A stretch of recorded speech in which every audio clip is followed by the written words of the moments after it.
কাজী নামিল বিনা ভোটে এমপি হয়েছিল 2014, 2018, 2024-এ।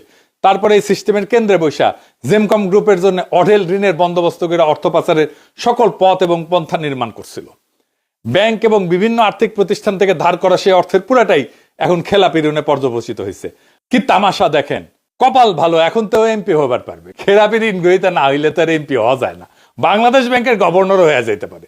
জুলাই গণ অভ্যুত্থানের একদম চূড়ান্ত পর্বে 4 আগস্ট যশোর আওয়ামী লীগ, যুবলীগ এবং ছাত্রলীগের সশস্ত্র গুন্ডা পান্ডা নেতা কর্মী খুনিদের একটা জঙ্গি মিছিলের নেতৃত্ব দেয় পলাতক অবৈধ এমপি কাজী নাবিল আহমেদ। তার সেই র্যালি সমাবেশের ব্যানারে সন্ত্রাস জঙ্গিবাদ কথাটা লেখা ছিল। এত সব অপকর্মের পরেও ফ্যাসিবাদের পতনের পরে এরা দেশে ছিল। শীর্ষ সেনা নেতৃত্বের সহায়তায় নির্বিঘ্নে দেশ ছেড়ে পালায় গেছে।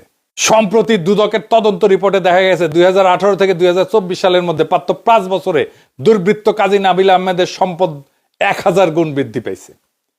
ধানমন্ডির বিশাল সরকারি সম্পত্তি দখল করে বানানো আবাহনী ক্লাবকে ব্যক্তিগত সম্পত্তিতে পরিণত করে বাংলাদেশে ক্রীড়া জগতের মধ্যে কর্তৃত্ব স্থাপন করছিল এই দুর্বৃত্ত। পাজি সাহেদের 3 পোলা গুন্ডা শেখ কামালের গড়া এই ক্লাবের মালিক মোক্তার হোমরা সোমরা কর্তা ব্যক্তি।